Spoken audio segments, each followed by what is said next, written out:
देखिए, जो बागी विधायक हैं, उन बागी विधायकों में से 10 विधायक ने विधाननगर पुलिस स्टेशन में एक एफआईआर किया था कि ये जो टीएमसी का पैसा पड़ा हुआ है एचडीएफसी बैंक के सेंट्रल प्लाजा ब्रांच के अकाउंट में, ये पैसों में कुछ गड़बड़ी हो सकता है।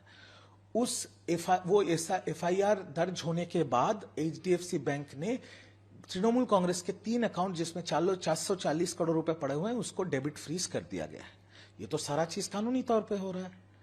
अब मेरा सवाल ये नहीं है कि 440 करोड़ फ्रीज होने से तृणमूल कांग्रेस का क्या होगा, क्योंकि तृणमूल कांग्रेस के ऐसे ढेर सारे और अकाउंट हैं जिनमें अगर आप सब मिलाया जाए तो मेरे पास जितना जानकारी है करीब करीब 2000 करोड़ रुपया है। तो वो तो कानूनी कार्रवाई होगा, कानून अपने तरह से चलेगा, कोर्ट में पूरा मामला जाएगा, किसका पैसा है, कौन तृणमूल के पास वो पैसा जाएगा, वो सब कोर्ट में होगा। मेरा सवाल यहां पर खड़ा हो रहा है कि अगर तृणमूल कांग्रेस के अकाउंट में 440 करोड़ रुपए पड़े हुए हैं, तो जब तृणमूल कांग्रेस के नेता कर्मी अरेस्ट हो रहे, जो तृणमूल कांग्रेस के लिए जिन्होंने अपना खून पसीना बहाया था, तो तृणमूल कांग्रेस, ममता बनर्जी और अभिषेक बनर्जी उनके बेल के लिए, उनके लीगल हेल्प के लिए यह पैसा का इस्तेमाल क्यों नहीं किया? अभिषेक बनर्जी के पास पैसा है पार्टी के अकाउंट से 10-10 लाख रुपए लेके 4-8 फ्लाइट में दिल्ली जाने का, दिल्ली आने का, ताकि उनका अंडा थेरेपी ना हो, ताकि उनको चोट चोट स्लोगन नहीं मिले, ये सब करने का, और दुनिया भर की अय्याशियों का पैसा है तृणमूल के अकाउंट में। पर तृणमूल के कर्मियों ने, जिन्होंने खून पसीना बहा के इस पार्टी को बनाया, जब वो अरेस्ट हो रहे हैं, उनको कोई उनके लीगल सहयोग के लिए तृणमूल कांग्रेस पैसा नहीं देगी, उनके बेल कराने के लिए तृणमूल कांग्रेस पैसा नहीं देगी, और अभी बच्चों को इस्तेमाल किया जाएगा, छात्रों और यूथ के बच्चों को इस्तेमाल किया जाएगा अपना ढाल बना के, ताकि कोई अंडा ना फेंके। मेरा सवाल इस पे है। बाकी तो कानून कानून के तरह से चलेगा, जो होगा कानूनी तौर पे होगा, कोर्ट में होगा। शुभेंदु दा ने ट्वीट किया है, 2 रास्तों का नाम बदला गया है। पुराने नाम थे, बंगाल से कोई लेना देना नहीं, उनका नाम बदला गया है। देखिए इससे, ये तो एक ऐतिहासिक भूल था जो आज ठीक हुआ है शुभेंदु सरकार में, ऐतिहासिक भूल था। आपको एक चीज समझना पड़ेगा, कलकत्ता के अंदर एक एवेन्यू था, शुरवर्दी एवेन्यू। क्यों रहेगा भाई?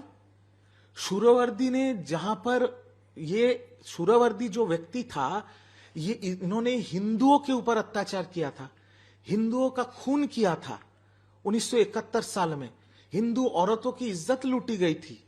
तो ऐसा एक व्यक्ति के ऊपर रास्ता क्यों बनेगा? ये तो लेफ्ट फ्रंट के जो लोग हैं, जो हमेशा देश के खिलाफ रहे हैं, जो इंडिया चाइना के युद्ध में भी, ये जो वामपंथी हैं, ये जो लेफ्ट फ्रंट के लोग हैं, इन्होंने चाइना का सपोर्ट किया था, इनके टाइम पे ये रास्तों का नाम हुआ था।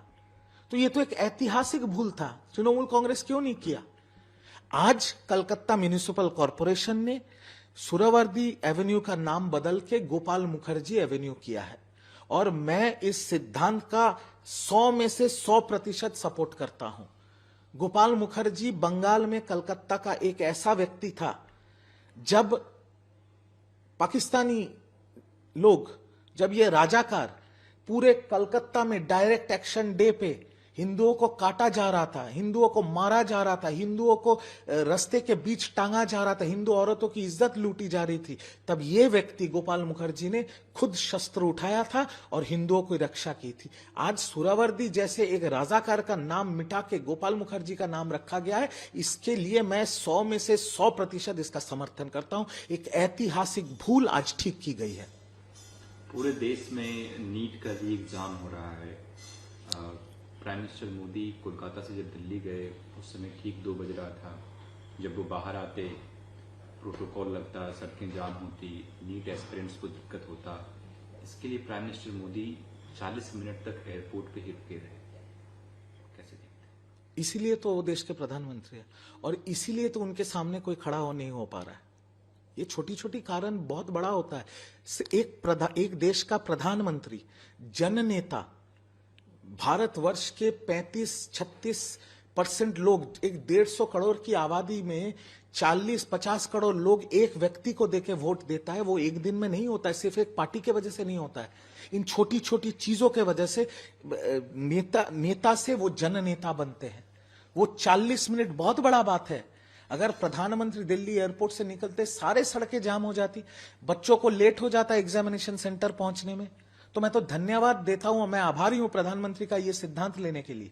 पर बात यहां पर और एक चीज है कि प्रधानमंत्री जो रास्ता दिखा रहे हैं, प्रधानमंत्री जो सीख दे रहे हैं, ये सबको मानना पड़ेगा। प्रधानमंत्री जी खुद रास्ता दिखा रहे हैं कि मैं 40 मिनट एयरपोर्ट में बैठा हूं ताकि बच्चों की गलती ना हो, उसके बाद अगर पेपर लीक हो जाएगा तो फिर क्या मतलब है। तो प्रधानमंत्री जो रास्ता दिखा रहे हैं, जो सीख दे रहे हैं, ये सीख अगर सब फॉलो करें तो इस देश में और कोई दिक्कत नहीं होगी। बच्चों का भविष्य हम सबके लिए सबसे महत्वपूर्ण है, क्योंकि ये बच्चे किसी तो राजनीति का अंश नहीं है, ये तृणमूल, बीजेपी, कांग्रेस तो नहीं है, ये बच्चे हैं जो हमारे सबके बच्चे हैं, हमारे फ्यूचर जनरेशन, ये आने वाले दिन में भारत को और आगे लेके जाएंगे। तो इनका भविष्य के लिए जो करना है वो करेंगे। प्रधानमंत्री रास्ता दिखा रहे हैं, उन्हीं के दिखा हुए रास्ते पे सब चलेंगे।